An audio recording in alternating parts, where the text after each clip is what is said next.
todos que fazem o Departamento de Comunicação Social da Federação Espírita Paraibana, para nós iniciarmos, neste momento, o Evangelho Online com o tema Jesus, Luz do Mundo.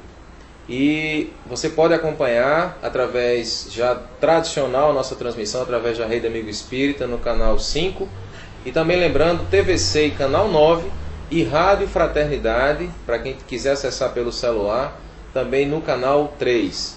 É só confirmando aqui com a nossa técnica, já é tudo ok na Rádio Fraternidade também. Então a gente já está ao vivo nesses 3 canais. E você pode interagir também conosco através do chat, com Fernanda, né, que está aí interagindo com vocês. Hoje ela está por trás das câmeras. E aí a gente está abrindo mais uma transmissão do nosso Evangelho, já passando para o nosso querido Celestino, para as suas considerações.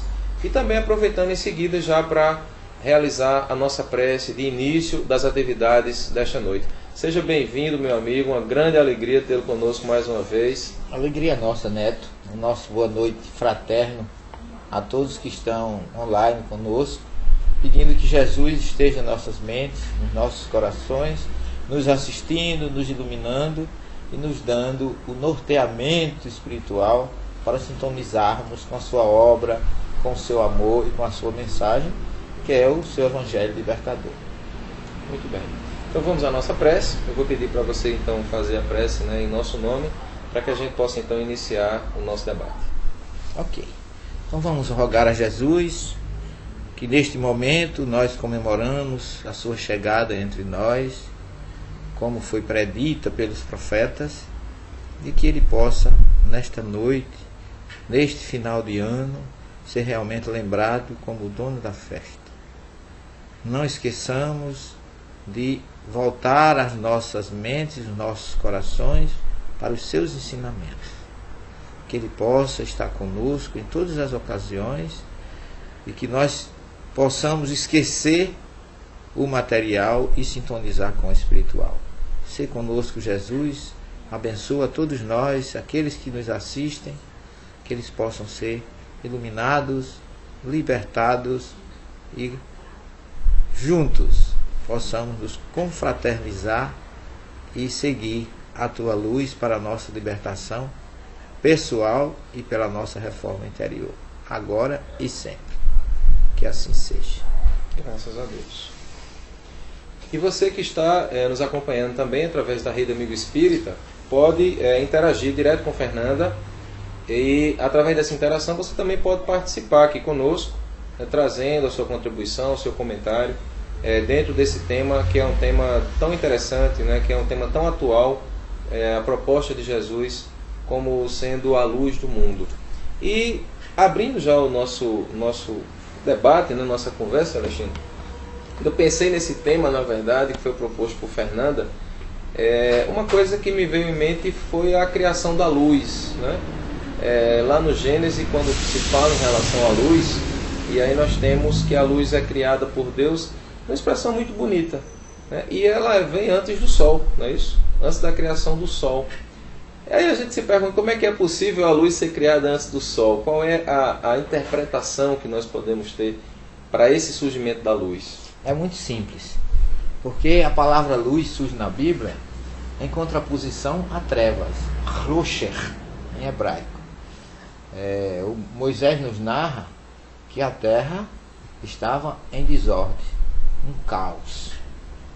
No entanto, mesmo na desordem, mesmo no caos, que a escuridão cobria as faces do planeta, a face dos abismos. Havia, como a expressão hebraica, torro, vavorro, significa desordem total. No entanto, diz Moisés, ver Ruach, Ha-Elohim, e o Espírito de Deus, Merachefet al Pinei Ramai, em outras palavras. E o Espírito de Deus, a expressão hebraica Merachefet, você imagine a águia sobrevoando o ninho com seus filhotes lá embaixo. Ela não está no ninho, mas ela está com um total domínio sobre qualquer predador que se aproxime dos seus filhotes. Então, Moisés disse que realmente havia trevas. Trevas no sentido não de escuridão, mas de desorganização, de ausência de coisas boas. Que na verdade não era simplesmente o caos é uma coisa, a expressão hebraica torro, vavor é espanto. É você se espantar diante da calamidade. Então era uma total desorganização. Mas, diz Moisés, que o Espírito de Deus, Merachefet, o Espírito de Deus estava sobre tudo aquilo como Senhor absoluto, sabendo que havia uma desordem, mas ele podia organizar aquela desordem. E aí, ele diz, vai rior, faça-se a luz. E a luz se fez. E não é a luz do sol. Como bem você colocou, no quarto dia que foi criado luzeiros, o sol, as estrelas e a lua. Essa luz criada para combater não a ausência de sol, mas as trevas da desorganização, do desamor, da desarmonia, é a luz espiritual. Então Deus criou ali a ordem espiritual. Ele colocou ordem na casa. É tanto que ele diz assim, faça-se a luz. E a luz se fez. Aí ele diz assim, foi tarde, foi noite e manhã, dia único. Todo mundo traduz como primeiro dia. Mas foi um dia diferente. Porque antes dele não existia dia nenhum. Então quando você classifica de primeiro, é porque é o primeiro entre várias coisas. E a expressão hebraica Yom Echad, que é o que está colocado lá no Gênesis, significa que foi dia único e não dia primeiro. Que foi que os tradutores, não, os rabinos, os estudiosos dizem que foi o dia de Deus, que ele colocou ordem neste planeta com o objetivo de quê? De que essa ordem fosse, depois de organizado, como diz Emmanuel em A Caminho da Luz, os espíritos iluminados colocaram a Terra no seu eixo gravitacional, quer dizer, ajudaram naquele caos para colocar a Terra em ordem. E naquele momento Jesus diz em João 17,5 que antes dos céus e da terra serem criados, ele já estava com Deus.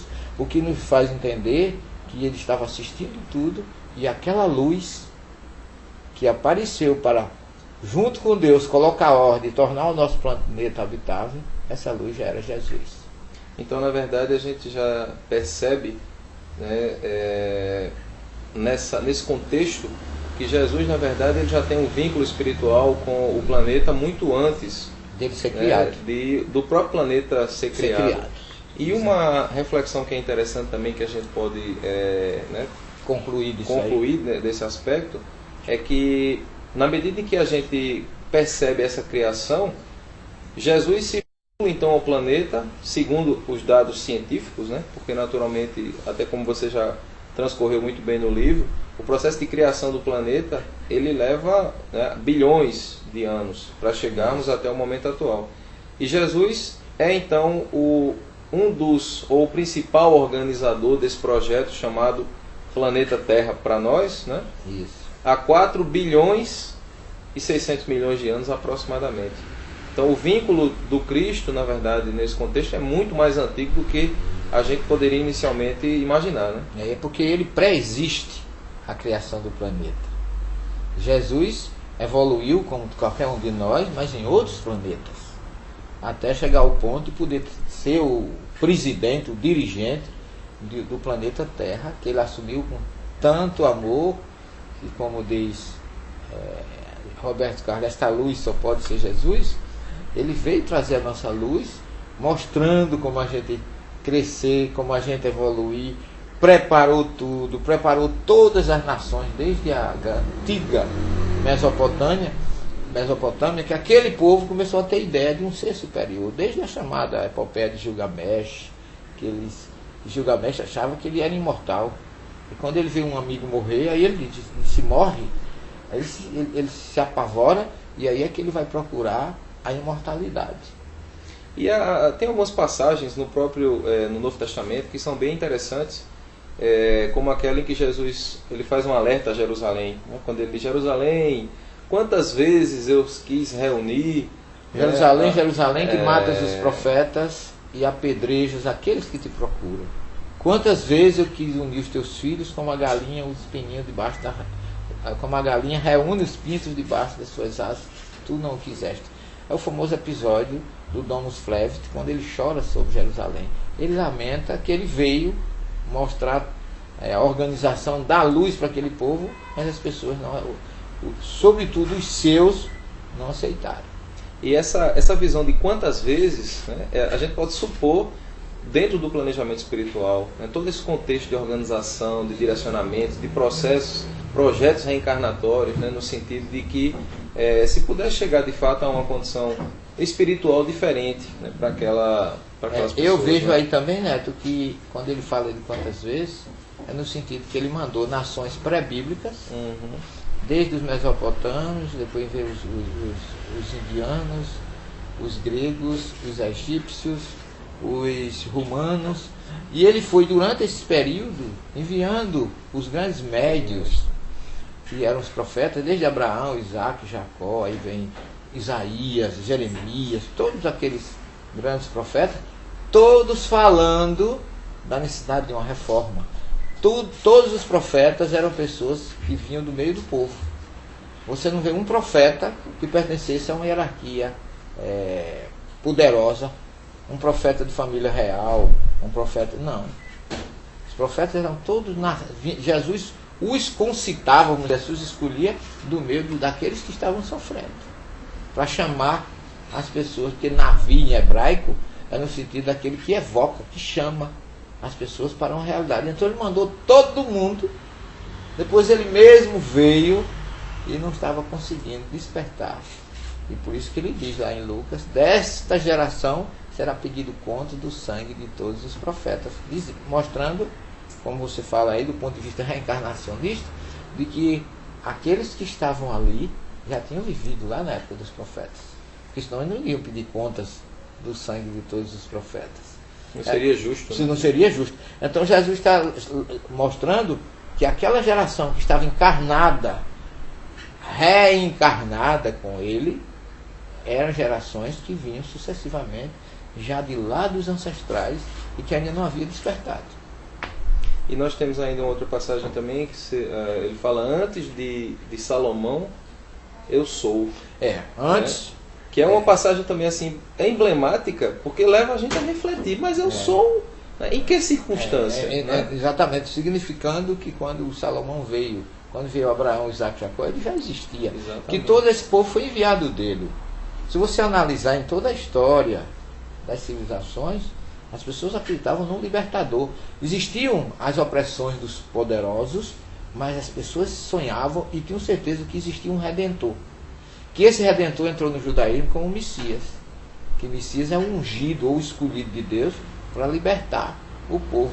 Só que a visão messiânica do judeu era uma visão material.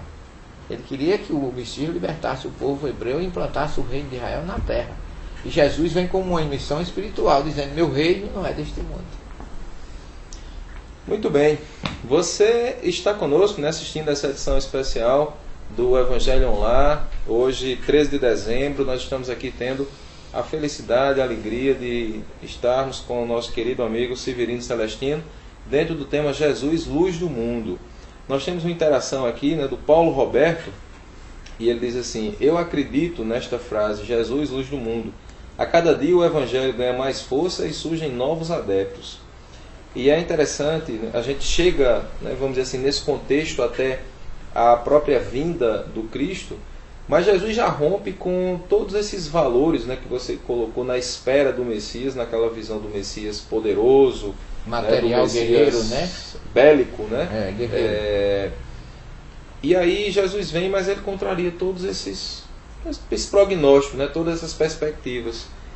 A gente pode dizer assim que com o nascimento de Jesus ele representa o fechamento de um ciclo, o início de um novo, a tal ponto que ele divide a história da humanidade, né, dentro daquilo que a gente conceitua como a contagem do nosso tempo cronológico.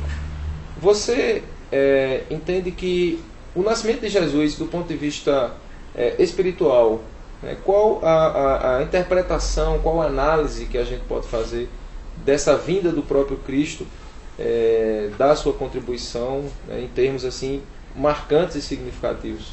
Neto, eu gostaria de começar essa tua colocação, que eu acho muito oportuna, pelo profeta Isaías, capítulo 9. Quem quiser ler, está interessante. Corroborando aí com Paulo, né? O Paulo Roberto que estava falando aí da importância do Evangelho na interação, porque Isaías diz, ele viveu entre 500 e 800 anos antes de Jesus. Mas foi um profeta diferente. Foi um profeta que previu que Jesus, que o Messias, na figura de Jesus que nós entendemos, ele iria mudar realmente uma era, uma época. Porque na época de Isaías, as chamadas 12 tribos de Israel tinham recebido seus territórios na Palestina, e tinha 2 tribos que receberam a sua gleba de terra em torno do mar da Galileia, ali na chamada região do norte da Palestina, no tempo de Jesus. Palestina hoje é outra coisa. Hoje é Israel, naquela época chamava Palestina. Era dividida em Galileia em cima, Samaria no meio, Judéia embaixo, geograficamente falando. Mas no lado, vamos dizer assim, leste da Galileia, existiam 2 tribos muito importantes, às margens do mar da Galileia. Era Naftali e Zebulon. Aquela terra ali, onde ficava a chamada aldeia de Cafarnaum, que a palavra Kifar em hebraico é aldeia, e Nahum era o profeta Naum. Então, a aldeia de Naum ficava exatamente na terra de Naftali e Zabulon.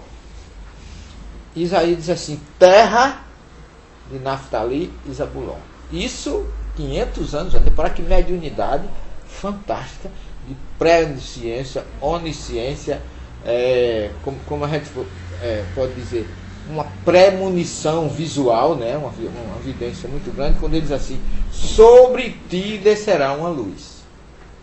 O povo que andava em trevas, aí a treva do primeiro capítulo que a gente começou a falar, no primeiro versículo do Gênesis, viu uma luz.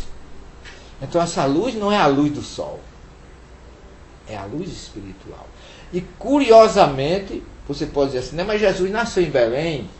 Até a gente pode falar sobre isso, é uma simbologia de uma estrela que acompanhou lá o cometa, os 3 reis magos, que nem era rei, nem era mago, que a gente pode também tirar essa dúvida, mas ali desceu a luz do Evangelho, porque Jesus iniciou a sua missão exatamente em Cafarnaum, na casa de Pedro, aonde ele lança a semente do Evangelho no lar para o mundo. A semente do Evangelho no lar nasceu em Cafarnaum, na terra de Zabulon e Naftali, onde Jesus, como uma luz, começa a sua missão para o povo sofredor, que vivia realmente sem assistência, vivia sem uma visão espiritual do que era o amor, do que era da fraternidade. Havia uma divisão patriarcal muito grande, que Jesus fez questão de quebrar esse preconceito, se identificando ou se revelando como Messias a uma mulher, e uma mulher que tinha 5 maridos, que era a samaritana. Quer dizer, ele chegou quebrando paradigmas. E que a gente inclusive fez o nosso evangelho do ano passado, ele foi centrado exatamente em cima dessa passagem. Exato. É uma passagem assim muito rica, forte, muito rica. Então, ele veio realmente com essa grande luz que resplandeceu do Oriente para o Ocidente. Eu já tive a oportunidade de fazer uma filmagem para o filme que nós vamos lançar esse ano, do Espaço do Mestre, pela Rede Mundo Maior. Vai ser um documentário, um filme documentário sobre o espaço de Jesus. Eu já fiz um evangelho ali, com 90 pessoas, 90 brasileiros, a 1 metro das ruínas da casa de Pedro, e ali nós falávamos que a semente do evangelho foi plantada ali para o mundo. Lá em Nazaré, onde houve o anúncio, o grande arquiteto italiano Antonio Berlucci, ele desenhou a igreja da Anunciação, e em cima da igreja ele colocou um grande farol. Parece um farol de navio, porque ali ele simboliza que a luz do mundo chegou ali. Então é muito sugestivo a gente entender que essa luz que foi criada por Deus para combater as trevas, ela se personifica em Jesus. Porque na verdade, e ele diz isso em João 8,12, eu sou a luz do mundo. O João, evangelista, diz: nele estava a luz, e a luz resplandeceu nas trevas, e as trevas não a compreenderam. Veja que volta ao mesmo termo, lá de que Deus criou a luz para combater as trevas. Não a treva física do sol e das estrelas, mas a treva do desamor, do egoísmo, do orgulho, que Jesus veio exatamente mostrar como a gente se libertar e como destruir essa escuridão que enegrece e atrapalha tanto a nossa evolução espiritual. É verdade. Nós estamos aqui trazendo a contribuição do livro Em Torno do Mestre. Estamos com qual câmera, Vitor? A gente está aqui com esse livro, né, Em Torno do Mestre, que é um livro da Federação Espírita Brasileira, de autoria de Vinícius, né, também conhecido como Pedro de Camargo. E um dos capítulos aqui do livro, ele fala exatamente isso, né? Eu sou a luz do mundo, sou a verdade, sou o pão que desceu do céu, proclamou o Senhor. Esparzi luzes, revelar a verdade e distribuir o pão do Espírito. Tal a obra da educação, tal a missão do Redentor da humanidade. Esse contexto, Celestino, de luz do mundo, verdade, caminho, verdade e vida, pão que desceu do céu, nesse contexto de alimento, na verdade, né? Jesus se coloca nessa posição de vir permitir que a gente possa ir ao seu encontro, quando ele diz: vinde a mim, todos vós que estáis cansados e oprimido, né? E eu vos aliviarei. Duas questões para a gente poder trabalhar aqui, até atendendo a uma interação aqui de Fernanda, né? E aqui registrando também o abraço de Anaílde Maria Pereira Simões. Né? Anaílde é nossa companheira. Agradecemos a vocês pela excelente escolha na pessoa de Celestino para nos trazer a grandeza desta mensagem. Deus continue abençoando vocês e iluminando a caminhada deste estudioso com quem aprendemos as lições do Mestre Jesus. Feliz Natal! Para você também, minha amiga. Que bom. Né? Agradecemos e retribuímos, mas você é tão a nossa amiga que não tem muita importância o que você está dizendo. É bondade sua, mas a gente não pode ser ingrato e deixar de lhe agradecer pelas boas e as incentivadoras palavras de que a gente continue aí no trabalho com Jesus. E aí eu vou pedir para você fazer uma analogia aqui com algumas situações, né, que a gente tem nessa visão: Jesus caminho, verdade e vida, Jesus pão da vida. E ao mesmo tempo, como é que a gente conssocia isso com Jesus, que é a interação de Fernanda, quando ele diz: vim lançar fogo à terra? Sim, muito bom. Não existe nenhuma dicotomia nisso aí, nenhuma oposição do Jesus de um lado contra o Jesus do outro. A história da espada. Né? De forma nenhuma. Porque Jesus, antes de mais nada, era um judeu, e o judeu conhece a linguagem simbólica, a linguagem cabalística, a linguagem secreta, que os grandes mestres sabem interpretar. E a espada é sinal de divisão, mas não é divisão de separação. É divisão no sentido de você tomar uma posição, de escolher o caminho. Jesus se aparece no Gênesis, no símbolo da serpente, que todo mundo condena a serpente, mas a serpente, na verdade, veio trazer, na simbologia do Jardim do Éden, a descoberta do nosso caminho. Porque o Êxodo diz que a gente tem dois caminhos. Assim, eu coloquei em tuas mãos dois caminhos: o caminho do bem e o caminho do mal. Se escolheres o caminho do bem, terás também como resposta o bem. Se escolheres o caminho do mal, é o livre-arbítrio que todos nós temos. Então, nesse ponto, Jesus é muito claro. Quando ele diz que não veio trazer a paz, ele quis dizer o seguinte, que às vezes ele fala, numa família o pai pode ficar contra o filho, né? Mas isso não significa que seja no sentido de guerrear, mas de tomada de posição. Ninguém pode ficar indiferente depois que Jesus passa, porque ele deixa uma realidade tão nova que a gente não pode ser indiferente a ela. É como diz Marcel Mariano: o Espiritismo é uma doutrina perturbadora. Parece até que é uma coisa negativa, né? Mas não é. Que quem conhece o Espiritismo fica tão perturbado que sente interiormente a vontade de mudar. Se auto-perturba nesse sentido de que ele não pode mais ser o mesmo. Você não pode mais ser o mesmo. Jesus era mais ou menos assim. Então ele disse abertamente: eu vim para que todos tenham vida. E que todos tenham vida plenamente. Essa vida aí não é vida física, não é vida biológica. É vida espiritual. Plenitude espiritual, porque o próprio Gênesis diz: aquele que não assumir o caminho de Deus, morrerá. O homem que pediu a Jesus para segui-lo, que a Jesus o convida, ele diz: deixa primeiro que eu vá enterrar meus pais. Jesus diz: deixa que os mortos enterrem seus mortos. Ele diz ao doutor da lei, o que é que pergunta para ganhar a vida eterna, o que está escrito na Torá. Ele diz: ama a Deus sobre todas as coisas, o próximo a ti mesmo, de todo o teu coração, de toda a tua alma. Jesus diz: respondeste bem, faz isto e viverás. Ele não estava vivo conversando com Jesus? Então não significa que Jesus veio para que a gente tenha vida física, mas vida espiritual, vida plena. Então ele é caminho, porque ele traz a luz como mensagem libertadora. Ele é verdade, porque a verdade inclusive é o selo de Deus, segundo a interpretação cabalística. A palavra emet, em hebraico, que é traduzida como verdade, é composta de 3 letras: o Aleph, o Mem e o Taf. A primeira letra, a letra do meio e a letra final. Por isso que Jesus se intitula: eu sou o Alfa e o Ômega, no grego, ou Ani Rishon ve Aharon, como diz o profeta Isaías, em hebraico. Eu sou o começo e sou o fim, porque eu sou o todo. Não pode existir meia verdade.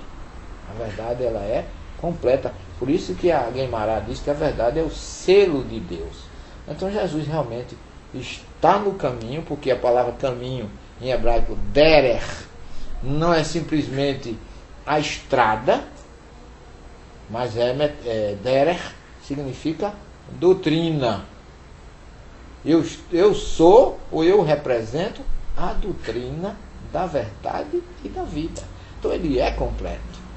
É nesse sentido. E não há nenhuma dicotomia nesse sentido quando se fala eu vim trazer a espada. A espada no Apocalipse fala da espada. É o elemento que divide. Mas divide no sentido de você tomar uma posição. Você não pode ficar, como ele diz no próprio Apocalipse, a comunidade da igreja de Laodiceia, que eu não quero vocês morno. Você tem que ser quente ou frio. Como ele dizia quando estava entre nós: seja o vosso falar, sim, sim, não, não. Então Jesus era um homem que colocava na nossa consciência ou na nossa mente a necessidade de tomar uma posição. Ninguém podia ser o mesmo. Por isso que ele dizia, usava-se muito aqueles verbos muito monossilábico, mas muito forte. Vem e segue-me. Olha que coisa, que convite forte. Vem.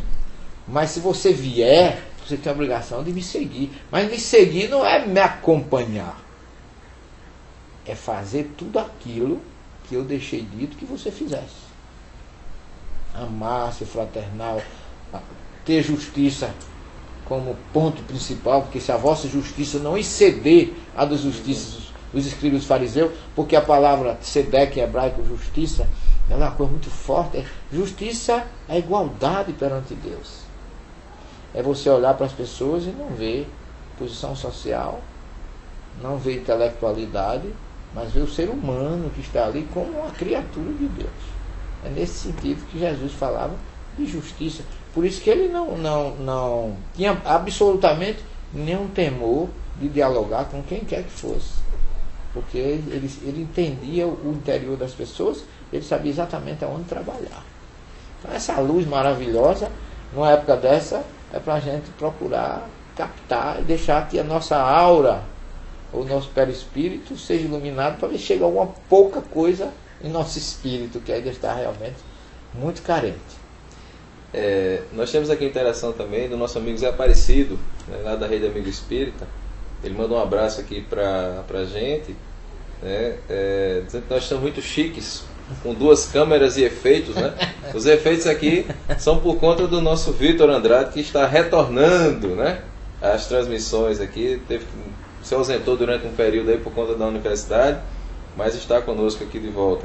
E manda um abraço fraterno, né, para você, para a Fernanda e para mim também. Um abraço, meu amigo, viu? Deus lhe abençoe. É muito bom ser parceiro da Rede Amigo Espírita nesse trabalho que a gente tem tanto carinho e que a gente cada dia aposta mais, né? Aproveita aí para dar um abraço também. Claro, Aparecido. Nós temos muito respeito pelo seu trabalho, conhecemos do seu denô, da sua garra, e estamos, eu e Neto aqui, lisonjeados com ter como no nosso vamos dizer assim, bate-papo, humilde bate-papo em busca de Jesus, e a sua colaboração aí tão importante, tão primorosa, e que nos deixa muito felizes. Um Feliz Natal já para você e toda a sua família.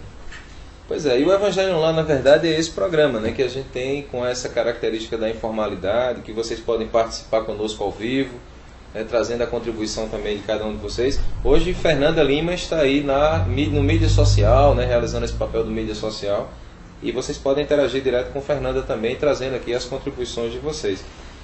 Celestino, um ponto importante também da proposta de Jesus, ele recebe ao longo da sua caminhada vários títulos e não aceita nenhum, exceto o de mestre. E assim, nessa visão do mestre, que nos traz essas orientações, esses ensinamentos, nós vemos o quão a mensagem de Jesus é atual e o quão ainda ela é desafiadora. Há um dos trechos, né, que a gente sempre gosta de fazer reflexões em torno dessa proposta, quando ele diz: amai os vossos inimigos, orai pelos que vos perseguem e caluniam. Os caluniam e perseguem, exatamente. Então, o mestre, ele vem nos dar esse testemunho a partir da sua própria vida, e ele traz essa contribuição como uma luz efetiva, né, que vem, de fato, clarear a nossa jornada.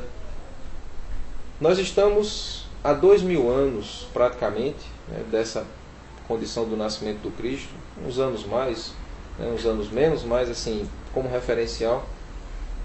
Por que ainda hoje é tão difícil conseguir viver essa mensagem? Porque a mensagem de Jesus, Neto, ela é uma mensagem que eu diria dificílima, mas eu costumo dizer o seguinte: se Jesus nos ensinou a fazer, é porque é possível fazer. Agora, fácil de fazer não é.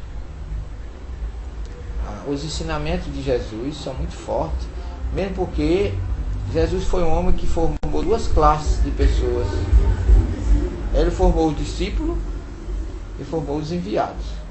Porque tem muita gente que forma discípulos, mas o discípulo não sai dali. Todos os discípulos de Jesus, depois, porque a gente confunde muito discípulo com apóstolo. E é bom que didaticamente a gente separe isso. Com certeza. Não é? O discípulo é aquele que aprende com o mestre, embora pratique ou não pratique. A palavra hebraica talmide é discípulo, que aprende com o mestre, o rabi, o rebe, como chamam as correntes mais ortodoxas judaicas. E Jesus, até na sua humildade, quando chamaram ele de bom mestre, ele até que não corrigiu o mestre, mas o bom, ele disse: por que me chamar de bom? Bom é meu Pai que está nos céus. Quer dizer, você hoje observa como ele ensinava a gente a ter humildade. Então ele formou 12 discípulos. Mas Jesus teve maior conquista nos seus apóstolos e não nos discípulos. Porque teve um apóstolo de Jesus que não foi discípulo dele, que se chamou Paulo de Tarso. A gente não chama Paulo discípulo, todo mundo chama Paulo apóstolo. Porque apóstolo é uma palavra derivada porque o discípulo é o talmide. Mas existe um verbo em hebraico, lishloach, que significa enviar. De onde vem o sholeach, que é o enviado. Então, o enviado é aquele que foi preparado para uma missão e que poderá ter ou não convivido com o discípulo ou com o mestre, que é o caso de Paulo. Saulo nunca conviveu com Jesus, e Saulo foi um guerreiro, queira ou não queira, um dos homens que mais foi fiel a Jesus. Eu tive uma oportunidade agora, eu estive fiz os caminhos de Paulo agora, mês passado, faz nem um mês ainda. E eu cheguei em Tarso, na cidade de Paulo, e eu tive uma revelação assim muito forte nesse sentido. Porque quando eu entrei na igreja, só tem uma igreja hoje em Tarso, destinada a Paulo, eu recebi uma energia assim, as lágrimas desciam, eu não conseguia controlar. O grupo esperando que eu falasse alguma coisa e eu não conseguia. Quando eu olhei para a fotografia de Paulo que tem lá dentro da igreja, aí eu recebi, Neto, de uma forma muito real, uma voz que me dizia: Paulo sentia muita saudade de Jesus. E eu fiquei pensando, como é que alguém pode ter saudade de alguém que não conheceu? Mas aí me vem a resposta, que todos os grandes enviados da história da humanidade, Abraão, Isaac, Jacó, os profetas, não foram discípulos de Jesus, mas todos foram enviados dele. Dentro desse conceito que ele é o presidente, preparou todo mundo em ocasiões distintas e os foi enviando. O próprio Abraão ouviu a voz lá em Ur, que ele precisava sair dali e ser enviado para a terra de Canaã, e ele realizou o seu trabalho. Moisés, do mesmo jeito. Tudo dentro de uma programação espiritual do próprio Jesus. Então, os discípulos que conviveram com Jesus, a maioria não foram grandes enviados. Se a gente for analisar, o maior enviado de Jesus foi Paulo. Saulo, que depois se transformou em Paulo. Que a palavra soléa, em hebraico, é traduzida do grego como apóstolo.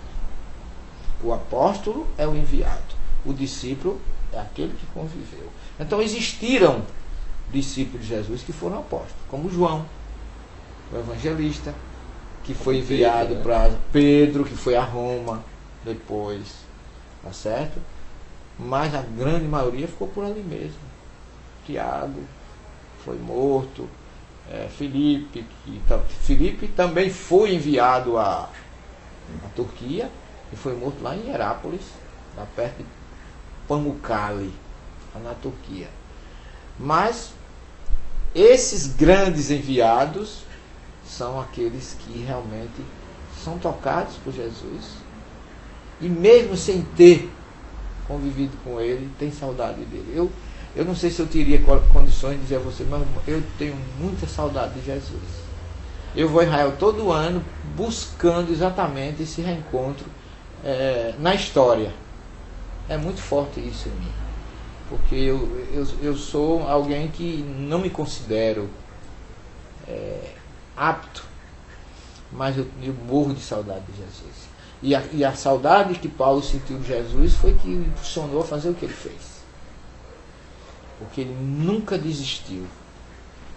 Mas Jesus, mesmo sem ter convivido com ele, mais espiritualmente apareceu na estrada de Damasco. E foi aparecendo em Troade, quando ele é convidado a ir a Macedônia, apareceu em outras ocasiões, dando toda a força de que ele precisava. Então eu acho que nós precisamos realmente sentir saudade de Jesus e transformar essa saudade em impulso de prática do bem, do amor e da fraternidade. É algo assim muito forte, né, quando a gente vê o exemplo que você deu, né, em relação a Paulo e toda a contribuição que ele traz. E eu tenho até refletido e estudado na própria transformação de Pedro. Porque ao mesmo tempo em que a gente diz que é um processo que de fato não é simples, mas ao mesmo tempo nós podemos observar na figura de Pedro, e esse é um momento que a gente pode dizer assim, até emblemático, porque quando Jesus vem, ele escolhe homens simples e leva a proposta até eles, para que eles possam travar contato com essa mensagem. E a partir do contato com essa mensagem, eles têm a oportunidade de fato de experimentar e de viver aquela proposta, cada um dentro da sua realidade. Mas Pedro, e naturalmente nós temos vários outros exemplos, né, dentro da convivência com Jesus, como Zaqueu, mas Pedro cativa, pelo menos me cativa em particular, por conta do próprio processo, né, que ele vive. A gente vê ao longo das obras, inclusive das obras espíritas, como a Boa Nova, as histórias que Humberto de Campos traz, né, nos relatos, alguns deles até que não são trazidos de conhecimento, né, daquilo que está no Novo Testamento, mas de histórias assim muito interessantes, mas que caracterizam a figura de Pedro como sendo alguém que de fato vivia aquela dicotomia, né, do querer, e o próprio Paulo também retrata isso, né? Mas é essa transformação que acontece e que deixa um exemplo para a gente assim, muito forte e algo muito interessante de se refletir. E eu estou lançando uma nova obra agora, que eu faço uma exploração histórico, espiritual, mediúnica de todos esses fatos. E você veja, todos os discípulos de Jesus, embora tivesse passado 3 anos de convivência com Jesus, ensinando coisas espirituais, eles estavam vendo mais em Jesus o homem e não Jesus o Messias. E quem o via como Messias, ou como Cristo, como se fala em grego, via como um guerreiro libertador, e não como um espírito que dizia: meu reino não é desse mundo. É tanto que quando Jesus é preso, eles ficaram acéfalos. E Jesus, foi necessário que Jesus alimentasse essa esperança nele, voltando em espírito. Porque durante 40 dias, Jesus apareceu várias vezes para esses discípulos, na estrada de Emaús, com os 11, com Tomé, sem Tomé, todos aqueles momentos. Por quê? Imagine você o estado depressivo que aquele grupo entrou quando vê o seu líder maior ser morto de uma forma humilhante entre 2 ladrões, e acabou, vamos dizer assim, toda aquela maravilha que foi viver 3 anos com aquele homem diferente, mas um homem que representava tanta força que todos, independente de idade, sentiam seus filhos. E que realizou tantas coisas. E eles presenciando, na prática. Mas quando esse homem é morto, morrer para eles foi uma decepção. Então ficou todo mundo deprimido, sem um líder. E agora? O que fazer? Até, meu querido irmão Neto, que vem o Pentecostes. O Pentecostes foi Jesus voltando de uma forma viva, forte, inoculando naquele grupo de deprimidos, de entregues, lá no cenáculo onde ele tinha realizado a sua última ceia e prometido que enviaria um outro Consolador. Ele chega e ele provoca no grupo um soerguimento, um reerguimento de energia e de força tão forte que eles saíram do cenáculo e foram pregar no templo. Você pega o livro de Atos, o próprio Pedro, na mesma hora, tomado de uma força, que disseram que aquele povo estava bêbado, e Pedro, falando em línguas, né? Por causa do fenômeno da xenoglossia, que tinha gente ali de todas as regiões, inclusive da Turquia, de Antioquia, daquela região toda, e Pedro diz: não, aqui não tem ninguém bêbado. Quer dizer, Pedro foi o primeiro a incorporar a mensagem de Jesus. E dali ele já vai pregar no templo que Jesus é o Messias e que foi injustiçado. Aí começa realmente a segunda fase fortíssima da mensagem de Jesus, agora não mais com discípulos, mas agora com apóstolos, com enviados. E quanto mais Roma perseguia, mais o cristianismo crescia, no sentido da Samaria, com Filipe, o apóstolo, e não Filipe, o discípulo. Que o Filipe, que foi pregar na Samaria, era um diácono, era do grupo de Estevão, depois da morte de Estevão, que aí é aquela história. Muita gente confunde essa situação, essa né? situação. Todo achar que Filipe do Atos dos Apóstolos é o Filipe, é o Filipe discípulo. Não é. É o Filipe apóstolo, que inclusive Lucas diz, um dos 7. Porque foi escolhido 7 diáconos. Os 2 mais, vamos dizer assim, que sobressaíram, sem sombra de dúvida. Jesus escolheu logo Estevão, é o Gesiel lá de Coríntios, que vem, né, naquela situação tão forte. Um grande médio que dividiu o cristianismo do judaísmo, porque até o episódio de Estevão você tinha o cristianismo, que não era cristianismo ainda, mas os seguidores do caminho faziam parte de uma seita judaica dentro de Jerusalém. A partir do episódio de Estevão Mártir em diante, acabou o judaísmo, no sentido de que os seguidores do caminho eram seita judaica. Ali houve uma divisão, uma cisão realmente, culminando com Paulo, aí a história é belíssima, vai daí para frente. De propagação da mensagem do cristianismo. Né? E Paulo tem um papel fundamental nessa propagação. Nosso tempo, na verdade, avança, né? E avança célere. Mas assim, para a gente é realmente um motivo de muita alegria, né? A gente já vai se encaminhando para o fechamento, né? Para a conclusão do nosso encontro desta noite. Aqui já trazendo os registros, né? Tivemos aqui mais de 90 acessos, né? Durante esse nosso bate-papo, né? Bem informal e muito interessante, em torno dessa energia do Evangelho. Acessos das cidades, aqui destacando, né, os principais acessos: Maceió, Erechim, Vigo, né, na Espanha, Vitória, no Espírito Santo, Belo Horizonte, São Bernardo do Campo, Curitiba, São Paulo, dentre outras. E aqui a gente manda também os nossos abraços, né, para Anaíldo Simões, Nívia Matos, Paulo Roberto, Zé Aparecido, Valviana e Márcia Maia, que acessaram também pelo Facebook. E aí, Celestino, para a gente poder encerrar, né, o nosso momento aqui tão especial, a mensagem de Jesus, ela se propaga, ela hoje está presente praticamente em todo o mundo, né? O Cristo se coloca nessa condição, né, da sua proposta de transformação para as nossas vidas. A gente vive esse momento. A própria Joana de Ângeles, no livro Homem Integral, ela faz uma reflexão muito interessante diante dessa dualidade, né, do homem novo, homem velho, dessa realidade de transformação espiritual. E aí a gente chega nesse momento em que a mensagem do Cristo está divulgada, está aí sendo levada a praticamente todos os recantos do mundo, de uma mensagem que inicia lá, né, numa proposta local e depois toma uma proporção realmente muito maior. Como é que você avalia hoje essa relação que nós temos com a proposta de Jesus, do ponto de vista da sociedade? Eu, quando chega o Natal assim, eu sempre me preocupo, porque você observa como as crianças, por exemplo, começam fazendo pedidos. Para quem? Papai Noel.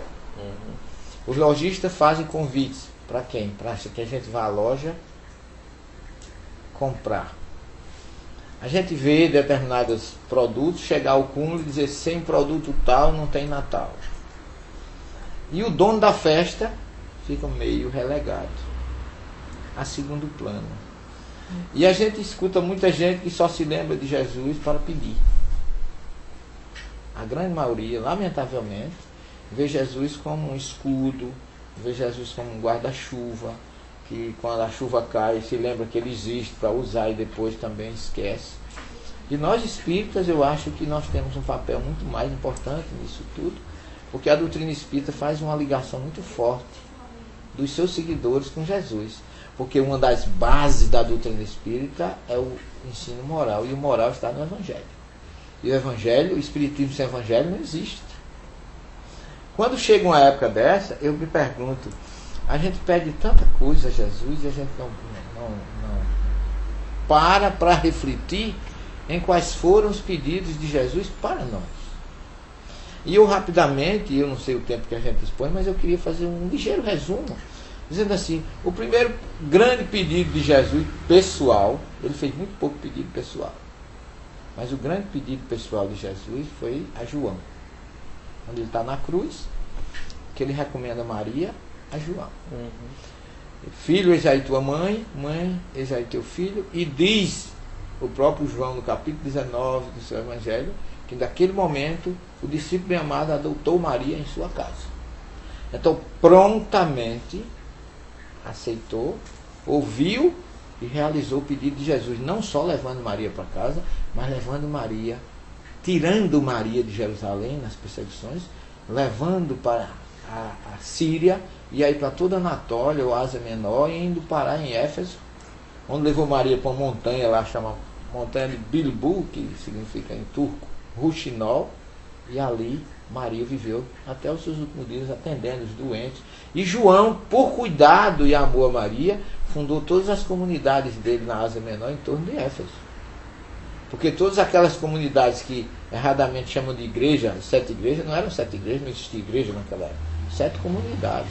Eram as eclésias? Mas eclésia no sentido de reunir grupo para o estudo em busca de Jesus. Daí reuniu debaixo de árvores, em casas de amigos, em praças. Não tinha prédio. É tanto que a primeira foi em Antioquia, uma gruta pagã. Mas não era prédio construído. Depois é que foi oficializado, depois de sair do século IV. Mas no início, João ficava fundando suas comunidades em torno de Éfeso, Tiatira, Esmirna, Laodiceia, Pérgamo, Filadélfia, Sardes. Todas as comunidades, se você olhar no mapa, são em torno de Éfeso. Por quê? Porque ele ia, fundava e voltava no cuidado com a mãe de Jesus. Então João, ainda hoje você vê lá o Ruxinol cantando na Montanha de Maria, lembrando, é uma coisa maravilhosa. E como nos narra Humberto de Campos em Boa Nova, você vê o mar Egeu lá de cima, com uma visão maravilhosa, já junto da fonte de Maria. É um local indescritivelmente espiritual. Quem vai ali não é mais o mesmo. Então, João atendeu o pedido de Jesus. Jesus fez um outro pedido, também muito importante. Mateus 25, 31 a 46.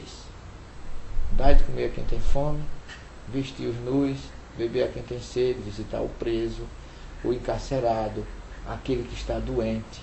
Então, outro pedido dele. E o terceiro, universal. O segundo é universal. O primeiro foi familiar. O segundo, universal. Porque todo o Evangelho de Jesus são exemplos de pedidos universais. Mas tem um muito forte, que é o terceiro e último, lá nas suas despedidas, lá no Cenáculo, quando ele diz assim, desafiando a própria Torá judaica, que diz lá no Levítico 19, 18, ama a Deus sobre todas as coisas e o próximo como a ti mesmo. Jesus diz assim, eu vos deixo um mandamento novo. Ele não disse que amasse a Deus nem ao próximo, mas amai-vos uns aos outros como eu vos amei. Então ele disse que nós tínhamos a obrigação, ele não fez pedido, aí é mais uma ordem. Essa foi muito forte. Mandamento. É um mandamento. Mitzvah. Ele trabalhou como um rabino, um mestre. Eu vos deixo um mandamento novo. Amai uns aos outros como eu vos amei. Se o Levítico mandou amar a Deus e ao próximo, eu digo a vocês que se amem. Porque vocês podem se amar, sabe por quê? Porque eu já mostrei como fazer isso. Porque eu amei a prostituta, o errado, o Zaqueu discriminado. Eu amei o samaritano, que ninguém gosta dele. Quer dizer, eu escolhi para o meu grupo pessoas discriminadas na sociedade. Então eu dei o exemplo. Agora, para fechar a nossa questão dos pedidos de Jesus, tem um pedido que foi pessoal e familiar, pedindo para sua mãe, que eu acho que a gente pode refletir sobre isso, Neto, com relação à nossa família. Como anda o relacionamento com nossos irmãos, nossos cunhados, nossos pais, pessoas que amamos, pessoas que estamos magoadas com ela e não a perdoamos por orgulho, por egoísmo, que para essa situação, Jesus diz lá em Mateus 5,25, apressa-te em reconciliar com teu irmão enquanto estás a caminhar com ele. Então, nesse momento que a gente celebra a passagem dele entre nós, não vamos deixar para amanhã, para dizer a alguém da nossa família que a gente o ama. Mesmo que a gente saiba que a pessoa não gosta da gente, não tem problema, faça a sua parte. E não queira lamentar que não disse que amava o seu irmão, o seu cunhado, o seu tio, depois que ele morreu. Porque esse conforto não tem mais como você fazer. O momento Jesus foi muito sábio, enquanto você está a caminho com ele. Quando ele está aqui, orar por ele, pedir perdão depois que ele viajou, só agrava o nosso sentimento de remorso, de culpa. Então eu acho que esse pedido de Jesus é muito forte. E fechando o nosso raciocínio, a gente pede tanta coisa a Deus, aos nossos espíritos, aos nossos guias, está sempre pedindo. Mas será que nós paramos para refletir sobre os pedidos de Jesus? E aí, que aí que chega a prática daquilo que você dizia. Como é possível fazer isso que Jesus nos ensinou? lembrando-se do que ele pediu e fazendo aquilo que ele quer que a gente faça, amando, perdoando indefinidamente, não 7 vezes, mas 70 vezes, 7 vezes. É fácil? Não é. Mas se Jesus pediu, não é impossível. Ele jamais pediria algo que nós não fôssemos capazes de fazer. Então é o momento realmente da gente refletir sobre isso e saber se nesse Natal a gente pelo menos vai pensar em atender esses pedidos de Jesus. Nós espíritas que conhecemos a teoria, a praia, toda essa, temos esse manancial felicíssimo de informações, com grandes espíritos que vieram através do Chico, com Joana de Anjos através do Divaldo, essa gama de irmãos que vem nos aconselhar e trazer tantos exemplos do outro lado, nós não podemos lamentar, como diz a questão 627 do Livro dos Espíritos, não podemos pretextar a ignorância, porque a gente sabe. Se a gente sabe, amanhã a gente não pode dizer que não fez porque não sabia. Porque Jesus deixou a receita e ainda enviou inúmeros outros mensageiros para relembrar, como ele disse, relembrar o que ele ensinou e ensinar coisas novas. E a gente faz o encerramento aqui do nosso encontro. Na verdade, assim, sendo bem honesto com vocês, a nossa vontade aqui é de continuar ainda pelo menos por mais 1 hora. Mas aí nós sabemos, né, em respeito naturalmente a todos que acompanham nossas transmissões, nós temos um horário limite. Hoje até a gente já ultrapassou o nosso horário normal, mas naturalmente é uma ocasião, um momento muito especial. A gente encerra aqui com a interação do Paulo Roberto, né, que diz: agradeço ao Celestino pelas palavras que nos fazem pensar, pela dedicação e o conhecimento que transmite. E a Anailde manda um abraço aqui para todos nós, rogando a Deus que nos abençoe. E a gente naturalmente retribui a você, minha amiga, esses votos. É sempre uma grande alegria encontrá-la, inclusive virtualmente também. Mas Celestino, a gente agradece a você, né, fazendo o convite já para o próximo ano, para que você esteja conosco, né, nesse fechamento do ano que vem. É sempre muito bom fazermos essas oportunas reflexões em torno do Natal. Na terça-feira eu tive a oportunidade de estar no nosso lar, e lá a gente conversava com os amigos, né, trabalhando exatamente em torno dessa proposta. Jesus vai estar conosco no Natal, né? A gente vê hoje tanta preocupação das pessoas em consumir, em comprar, as lojas cada vez mais abarrotadas. Às vezes a gente chega num determinado local, você não tem vaga nem para estacionar o carro para comprar, né? As pessoas aí transitando, e a gente se pergunta, né, assim, e a questão interior, né, o íntimo de cada um nessa reflexão, nessa proposta que é tão atual e que é desafiadora justamente pelas nossas próprias limitações, né, que a gente precisa ir além e superar esses nossos limites. Eu queria que você fizesse o fechamento agora, trabalhando dentro dessa visão, né, e aproveitando para inserir aquela passagem em que ele diz, né, vinde a mim todos vós que estáis cansados, porque o meu jugo é suave, o meu fardo é leve. O meu fardo é leve. Então, para a gente poder fazer esse fechamento. Eu gostaria de fechar com um grande exemplo de Jesus que eu acho assim maravilhoso. Eu já estive várias vezes no Monte das Oliveiras, e quando eu chegar ali eu sempre me lembro disso. Quando Jesus é preso, ele é levado à casa de Caifás e Pedro acompanha a distância. Pedro tinha ainda esperança, alimentava a esperança que Jesus fosse solto, mas infelizmente ele não foi. Ele foi preso e Pedro sobe ali o Monte das Oliveiras, atravessa o Vale do Cedron e acompanha Jesus até lá em cima, já perto do Vale do Guerrinon, onde ficava o palácio de Caifás. E ali ele começa a ser reconhecido por pessoas. E 1 hora antes, na ceia, Jesus tinha dito que muitos iam ser exemplo, motivo de escândalo para ele. E Pedro disse: eu jamais serei motivo de escândalo para vocês, eu darei a minha vida por ti. E Jesus disse: antes que o galo cante uma vez, tu me negarás 3. E isso aconteceu. Pedro foi identificado por 3 pessoas, e todas elas ele disse que não conhecia Jesus, não sabia. Com certeza tu és um dos que, inclusive a serva de Caifás, que acompanhava Jesus e conhecia o grupo, reconheceu Pedro com seu sotaque galileu, e ele disse que não sabia de quem ela falava. Mas só que quando ele negou a 3ª vez, o galo cantou, e ele lembrou-se de Jesus, e diz o Evangelho de Mateus que ele chorou amargamente, não é para menos. E Humberto de Campos narra que Pedro ficou à distância vendo Jesus preso, mas ele não podia se aproximar. Primeiro pelo lado humano, segundo medo realmente de ser preso. E ele, segundo a história, não teve mais a oportunidade de chegar perto de Jesus. Jesus vai ao Palácio de Pilatos, é condenado, crucificado. E Pedro volta para Galiléia, deprimido. E uma noite, 3 dias depois, ele convida Tiago, João, os discípulos ali, Filipe e alguns, para ir pescar. Ela disse que até, coitado, para tentar diminuir seu remorso, a sua tristeza, pelo que ele tinha feito, o procedimento dele. E quando eles estão pescando a noite toda, não pegam nada. Antes do dia amanhecer, eles olham para a praia, vê um vulto. E que dizem que era Jesus, que disse a eles que lançasse a rede do outro lado, e eles lançaram, e foi peixe que quase não... Diz que a rede quase rebenta. E Jesus vai tomar café com eles. E naquele momento eu fico pensando, qual de nós, se tivesse sido traído por um amigo, tivesse tido o procedimento de Pedro, o que diríamos nós a Pedro? Com certeza faríamos comentário bonito, né? Você dizendo que morria por mim e tem um procedimento daquele. Mas é aí que vem a magnanimidade do Espírito de Jesus. Jesus pergunta 3 vezes a Pedro se ele o ama. E Pedro, em todas as 3 vezes, respondeu que o amava. Eu não sei nem se Pedro teve a coragem de responder isso depois do que havia acontecido, mas para mim o importante é o perdão de Jesus, a compreensão. De além de não perguntar, não criticar, não condenar, ele se foi negado 3 vezes, ele deu 3 oportunidades de Pedro dizer que o amava. Isso para mim é maravilhoso.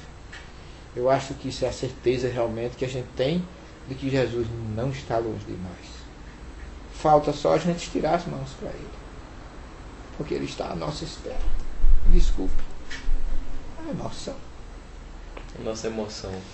Um Feliz Natal para todos, e que a gente possa realmente não esquecer do quão bom e misericordioso é Jesus. Boa noite a todos, desculpe.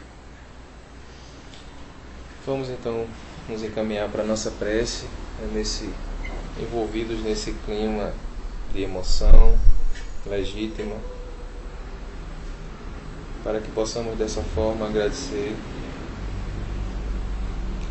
a espiritualidade amiga que se faz presente, que nos permite a realização desse trabalho, agradecer pela companhia dos nossos irmãos internautas, aqui rogando que todas essas energias possam encontrá-los onde estejam pelas ondas da internet.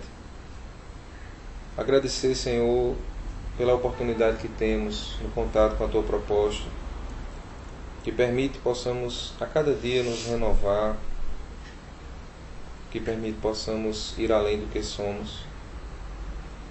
Agradecer pela Tua compreensão, agradecer, sobretudo, pela Tua misericórdia em nossas vidas.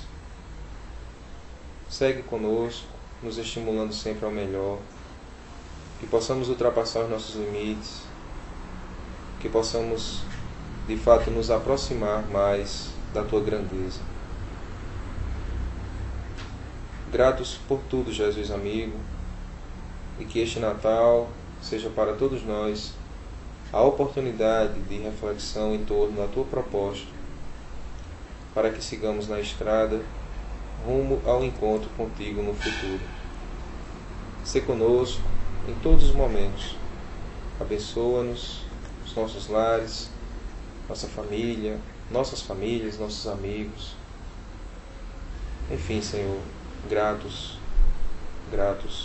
eternamente gratos. Que assim seja. Que assim seja. E dessa forma, desejamos que vocês tenham um maravilhoso final de semana. Muito obrigado por mais esse momento. Obrigado a Vitor. Obrigado a Fernanda. E que a gente se encontre com certeza na próxima sexta-feira em mais um Evangelho Lá. Evangelho Jovem, com a juventude da União Espírita Deus, Amor e Caridade, na próxima sexta-feira. Muita paz e fiquemos todos nós na presença de Jesus.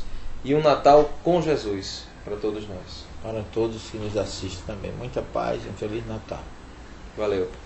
Tchau, pessoal. Evangelho Online.